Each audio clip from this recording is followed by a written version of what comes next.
गासिबो portal news बिथांमोननिसिम साबायखर जासिबाय आरो नायगिरि बिथांमोननिसिम लोगोसे बांला बोसोर गोदान 1431 सालनि गासिबो रायजो राजा बिटिसि बासि आरो आसामबासि बयनिसिमबो जोंनि बिपिएफ दोलोनि जानानै आरो आंनि बेक्तिगतनि जानानै गाहाम हामलायथिनाय जासिहरबाय। मिजिंथिदों आनान गसाइया अबंलावरिया जोंखौ मोजाङै मोजां दोनगोन आरो 1431 सालाव जाहाथे जोंनि जे साफ्रोमबोनि संसार जानाय गावबा गावनि मिजिं जाहाथे जाफुंसारो बिनि थाखाय आर'ज गाबबाय।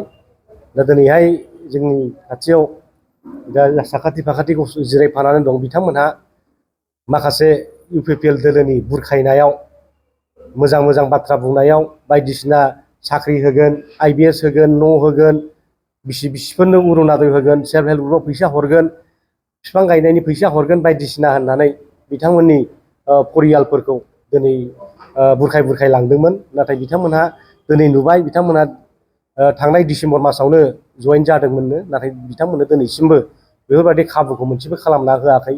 बिथांमोननो गोबां कन्ट्राक्ट बायदिसिना होगोन होननानै बिथांमोननो लब देखायदोंमोन, नाथाय बे मास मोनथाम मोनब्रैयाव बिथांमोननो जेबो खामानि हराखै। दा बिथांमोनहा दुखु मोननानै दिनै जोंनि गेजेराव जोंजों रायज्लायफैफिनदों आरो रायज्लायनायनि गेजेरजों बिथांमोनहा मोनसे थिरांथा लादों जे बिथांमोनहा बिपिएफ दोलोआव हाबनानै मोजाङै खामानि मावनानै जोंनि बिजाथि खाम्फा बरगयारि सारखौ देरहाहरनो थाखाय दिनै आवगायबोदों। दिनै बिथांमोना नुदों बे परिबर्तन सरकाराव इउपिपिएल सरकाराव जोंनि रायजो राजा, जोंनि आइजोफोर, जोंनि गथ'साफोर, फरायसाफोर, सेंग्रा सिख्लाफोर दा बेवहाय माने जेबो जौगानायनि हाबाफारि बिथांमोनाव नुनो मोनाखै। बिथांमोना दिनैनि दिनाव साख्रि बाख्रि होनायखौ जों नुनो मोनाखै। बिथांमोना टिका थुख्लिखौ बाहेरानि मानसिफोरसो होबाय थानायखौ नुनो मोनदों। बेनिखायनो बिथांमोना बिथांमोननि जे कार्यकलाप बेखौ गाज्रि मोननानै दिनै बिपिएफ दोलोआव जयेन जानो फैफिनदों। दा बिथांमोनखौ जों मोजां मोनसे परिबेसाव जोङो बिथांमोनखौ जयनिं खालामगोन। आं बिथांमोनखौ दिनै जोंनि दोलोआव गिबिसिन बरायनानै लाग्रोबाय आरो सेरेमनियेल जयनिं हिसाबै जों बैसागु बायखांनानै बिथांमोनखौ खालामगोन। आरो जों खावलायनो लुबैदों जाहाथे बयबो रायजो राजाफ्रा बे परिबर्तन सरकारखौ गारनानै जाहाथे बयबो फैजोबो। बेवहाय थायोब्ला जोंनि भबिसतआ, जोंनि इयुना खोमसि जालांगोन। दिनै बिटिसिआव मोनसेबो पावार गैला, साख्रि बाख्रि होनो हानायनि गोहोबो गैला, माने पावारफ्रा लांजाजोबफिनबाय। इएमफ्रा दिनै चिफ डिपुटि चिफफ्रा जेबादि मर्यादायै गिदिंनो हानांगौमोन, जे रेंक मोननांगौमोन, माने केबिनेट रेंक मोननांगौमोन, स्टेट मिनिस्टारनि रेंक मोननांगौमोन, दा बेफोरबायदि मर्यादाफोरखौ बिथांमोना दिनै मोननो हायाखिसै। बेनो मोनसे लासिंसिं बाथ्रा। लोगोसे जोंनि बिटिआर जे सुक्ति होनबाय थादों जेखौ, बे बिटिआर सुक्तियाव लिरनाय भारत सरकारनिफ्राय मोननांगौ जायफोर इन्स्टिटिउसनफोर दंमोन गिदिर गिदिर, बेफोरखौबो दाख्लै 3 थारिख जानुवारियाव रायज्लायनाय समाव दिनै बेखौ गासिबो माने मावनो हाला, मावनो हानायनि केपासिटियाव गैया, बेफोरबायदि बुंनानै बिथांमोना रिजेक्ट खालामजोब्बाय। दा बेनो बेसेबांबा दुखुनांथाव। जोंबो लुबैदोंमोन जायोब्ला मोजांमोन जोंनि थाखायनो। जोङो इउ.एन. ब्रह्मनि नामाव मोनसे गोदान इउनिभारसिटि मोनगोन जों बेखौबो सानदोंमोन। स्पर्ट्स इउनिभारसिटि मोनोब्ला मोजां जोंबो सानदोंमोन। नेरिम जाब्ला मोजां जागौमोन जोंबो सानदोंमोन। एनआइटि जाब्ला मोजां जोंबो सानदोंमोन। आरो गोदान नबोदया स्कुल फैबावब्ला मोजां जागौ खोमा जोंबो नंदोंमोन। बे जोंनिनो मोनसे मोजां मोनसे लक्षणमोन जोंनि ओनसोलखौ जौगानायनि थाखाय। नाथाय रिजेक्ट खालामबाय, मोनसे दुखुनांथाव। रेलवे माने कच फेक्टरि जानांगौ बेखौबो रिजेक्ट खालामबाय। दा दुखुनांथाव। दिनै दुलाराय बर' फरायसा आफाद इउपिपिएल दिनै बिथांमोना भारत सरकारजों थगायजाबाय, बे फोरमान जाबाय। बिथांमोना जे साफा साफा फैलार नेता, बेनिफ्रायनो दिनै जों मिथिनो हायो। बिसायख'थिनि साखाफारा हिसाबै जोंहा जाखाजोब्बाय, रेडि गासिबो। जोङो थांनाय 2023नि 10 डिसेम्बरनिफ्रायनो जोङो प्रमद बर' हाथाव बिटिसि बासाव बे अभियानजों जों आवगायबोबाय थाखादोंमोन। जोंनि केम्पेइना बोसोरसेनि बारा जाबाय। दा अलरेडि जोंना जाखाजोब्बाय। जोङो 7निफ्राय 8 लाख भट मोननानै देरहागोन। दिनै जों बेखौ मोनसे सार्भे खालामनानै मोनबाय। जों गामि गामि सार्भे खालामदों, न'खर न'खर सार्भे खालामदों। जोङो बेवहाय दा मिथिबाय, कास्ट वाइसबो जों सार्भे खालामदों। दा बेवहाय जों मोनबाय माने 7निफ्राय 8 लाखनि गेजेराव भट मोननानै देरहाहैगोन। आरो दिनैहाय जे जयन्त बसुमतारी मानाव गेदेर बिथाङा हयथ' 3 लाखनि बारा भट मोननाय नङा। आगोलफ्रावबो बिदिनो मोनबाय थाखादों। उरखाव गोरा 2014, 2019 बेयाव गेलेबाय थायोब्ला जों नुखाय थादों माने 3 लाखनि बारा भट मोनफेराखै। दा बेनो एखे भटआनो बिसिना थाबाय थागोन। बारायनाय नङा। दिनै अनाबर' केन्डिडेट गैला, अनाबर' केन्डिडेट गैयै हिसाबै हयथ' बिथांमोना दिनै हिराचरनिया गेलेयाखैब्लाबो दस्रा होनो हागौ, थेवबो दिनै अनाबर'नि दोहौ गैला। दिनै अनाबर' जेसेबां भट दङ जोंनि BPF दोलोआवनो फैगोन। मानो होनबा जोङो बिभिन्न जाति जनगोष्ठीफोरनि समस्याफोरखौ समाधान खालामनो थाखाय दिनै बिथांमोननो खोथा होदों आरो जोंनि खोथा मथे बिथांमोना खामानि मावगासिनो दं। जों गासै 11टा सेल बानायनो हाबाय। दिनै माइन'रिटि सेल, बेंगलि सेल, गरखा सेल, सुत्रधर सेल, बेबादिनो गोबां सेल जोंहा 11टा सेल दङ। दा बे सेलनि गेजेरजों जोङो मोनफ्रोमबो जातिनि गामि गामि न'खर न'खर हाबनायनि बेब'स्था अलरेडि जोब्बायानोसै। दा जोङो माने रिपिटसो खालामगासिनो दङ, सेकेन्ड टाइम रिपिट खालामगासिनो दङ। आसा खालामदों जोङो 7-8 लाखनि भटआव आरामसे देरहागोन। जोङो नेदों दा माने 7 तारिखआ माब्ला फैयो आरो 4 तारिख जुनआ माब्ला फैयो, जाहाथे सार्टिफिकेटखौ जों लानो हायो बेखौल' जों नेगासिनो दङ।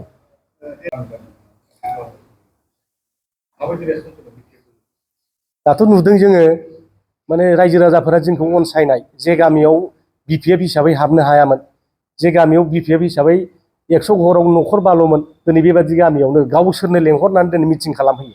उमुगमोन फै, BPFनि मानसिफ्रा फैथों, जोंनाव मिटिं खालामफैथों। जों बे परिबर्तन सरकाराव गैला, जोंखौ थगायबाय, रायजोखौबो नांला होनना लिरना गारबोबाय। दा दिनै एबसुखौ जोङो फोथायला। दिनै दुलाराय बर' फरायसा आफाद UPPL बेनो बेखा। ओंखायनो दिनै बिथांमोनहा दिनै माने जोंखौ लेंहर मिटिंसो खालामगासिनो दङ। मैयाबो जों गसाइगाव साइडआव थांदों, गामि दरसेया पुरा UPPL जोबमोन। बिथांमोननि दिनै सासे बुथ कमिटिनि प्रेसिडेन्ट बिथांनि न'आवनो लेंहरनानै रायलायनानै मैया मिटिं खालामना फैबाय जों। दा बेबादिनो गसाइगावआवबो जोंनि जेराव जेराव BPFआ सा साइडआवबो जायगायाव हाबनो हायामोन, दिनै 100% फैजोब्बायानोसै। साफा सानै थाबोगोन बे साभाबिक खोथा, सोरबा चेयारमेन मोनदों, सोरबा माबा मोनसे बिबान मोननानै दङ, बे न'खरफ्रा थाबोनो हागौ। खिन्थु एसे रायजो राजा हिसाबै, भटार हिसाबै दिनै माने टटेल रायजोआनो फैबाय। दिनै बर'फोरनि गेजेराव 90% बर'फ्रानो दिनै BPFआव भट होगोन बेखौ रोखा खालामबाय। जों दिनै गामि गामि न'खर न'खर हाबनानै मिथिबाय।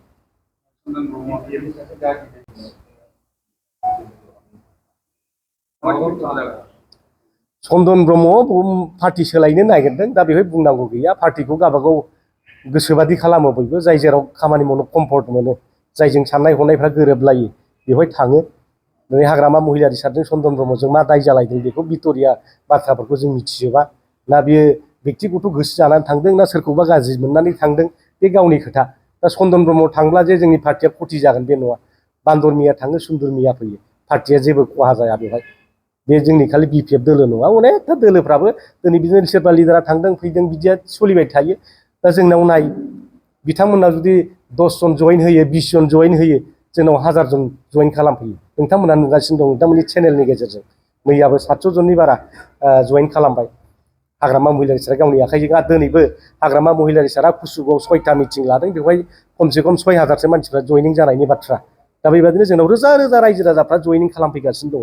जों थाखा फैसा होनानैबो रावखौबो जइनिं खालामा, खिन्थु जों खोनादों UPPLआ माने जइनिं खालामा, 500 थाखा होयो, 1000 थाखा होयो, जबरदस्त आइजोफोरखौ लेंलाङो। आइजोफ्राबो 500 थाखा मोनगोन होननायखाय ज' थांनानै 500 थाखा मोननांगौनि खाथिराव जइन जाफ्लाहैयो। बेखौ दिनै जों खोन्थाबाय थादों, जोङो फैसा होयो होननायखायसो थांदों होननानै जोंनो खोन्थाफिनो। दा बेबादिनो बिथांमोना थाखानि लब देखाय देखाय जइनिं खालामदों। खुनु बर' रायजो राजाया दिनै बिथांमोननो भट होनो थाखाय थियारि नङा। दिनै BTCखौ गोख्रों जाजाफिननायखौ बयबो लुबैदों। 17 बोसोराव जेबादि मान मर्यादा लानानै BTC सालायदोंमोन, EMफ्रा जोंना आगे फिसे दिनै बडिगार्ड लानानै, एस्कर्ट लानानै, लाल बाथि फोजोंनानै, साइरेन दामनानै गिदिंनो हायोमोन। दानि EMफ्राथ' मा दङ, बे पन्सायतनि चेयारमेनफोर बादिसो जानानै दङ। जेबो पावाराबो गैला दा, डिसिनि आखायाव थांजोब्बाय पावारफ्रा। डिसिखौसो रिकुवेस्ट खालाम बिथांमोना खामानि लानांगौ जायो दा। ओंखायनो रायजो राजाफ्रा जोंनि BTC मोनखानाय, जोंहा मोनसे स्टेट नङाबाबो मिनि स्टेट बादिमोन बेहा पावारा। दा खिन्थु BTR निखौथ' बिदि जेबो लिरनाय गैया। दा ओंखायनो रायजो राजाफ्रा जों आलादा रायजो मोनाखैबाबो BTCआनो मोनसे बिराद मोजां पावारनि मोनसे अट'नमि थानाय मोनसे स्टेट उइदिन दा स्टेट बादि मोनसे मर्यादानि मोनसे रायजोखाय दिनै रायजोफ्रा बेखौनो लुबैफिनदों। दिनैहाय कम्पेयार खालामनानै नायबा नोंथां मोनगोन, कम्पेयार खालामबा BTR सुक्ति आरो BTC सुक्ति मा लिरनाय दं। दा 60टा समस्ति जानो नागिरदों, बेवहायथ' रोखा लिराखै जे ट्राइबेलफोरनि थाखाय 40टा सिट जागोन होननानै।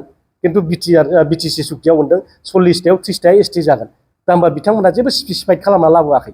दा बेवहाय नोङो 60टा समस्ति जाबाय, EMफ्रा साबसिन जागोन बेबो लिरनाय गैया। आरो बेवहाय EMफ्रा मा मर्यादा मोनगोन, बेहाय केबिनेट मिनिस्टार रेंक मोनगोन ना मोना, स्टेट मिनिस्टार रेंक मोनगोन ना मोना, बेहाय जेबो लिरनाय गैया।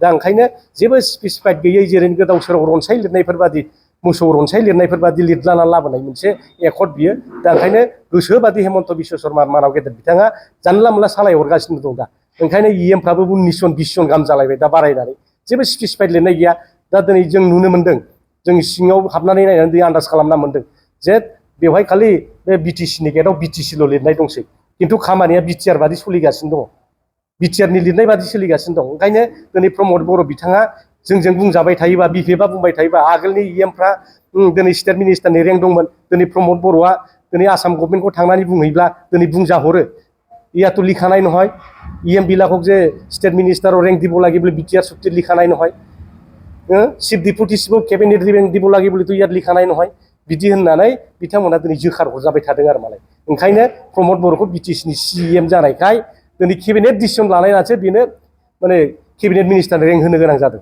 बे थारमाने इनडाइरेक्ट बे बिटिआर एकर्डखौ बिथांमोना इमप्लिमेन्ट खालामलांगासिनो दं पावारखौ बिटिसिनिखौ दाननानै बिटिआर सुक्तिजों दिनै खामानि मावलांगासिनो दं दिनै नाय नोंथांमोनहा दाख्लै घनश्याम दास बिथांखौ इएमनिफ्राय होखारबाय अर्डारा सोरनिफ्राय फैदों वेलफेयार अफ बड'लेण्ड डिपार्टमेन्टनिफ्रायसो फैदों नङा होमबा आसामनि वेलफेयार अफ बड'लेण्ड डिपार्टमेन्टआसो बेखौ सालायगासिनो दङ बेखौ बिटिसिनि प्रिन्सिपाल सेक्रेटारियानो बिनि इएमखौ ड्रप खालामनो हानाय पावारा दङ खिन्थु बिथांमोनहा बै माबानि आसाम गभर्नमेन्टनि वेलफेयार अफ डिपार्टमेन्टनि प्रिन्सिपाल सेक्रेटारिखौसो बे साहु होननाय सासे प्रिन्सिपाल सेक्रेटारि बेखौसो दिनै ड्रप खालामनायनि अर्डारखौ होदों थारमाने बिटिसिआ दिनैहाय बे सेक्रेटारियेट अफिसनि पावार गैला नेम प्लेटफ्रा लिरदों secretary deputy secretary joint secretary नाथाय बिथांमोननि पावारा सेक्रेटारि हिसाबै गैला आरो दिनै चिफ एक्जिकिउटिभ अफिसार होननाय लोगो लोगो बिनि रेंकआ सेक्रेटारिनि गाहायावसो नों हाजारखि बुंनानै लाया माने सेक्रेटारिया जाबाय गभर्नमेन्ट बिनि गाहायाव माबाफोरसो थायो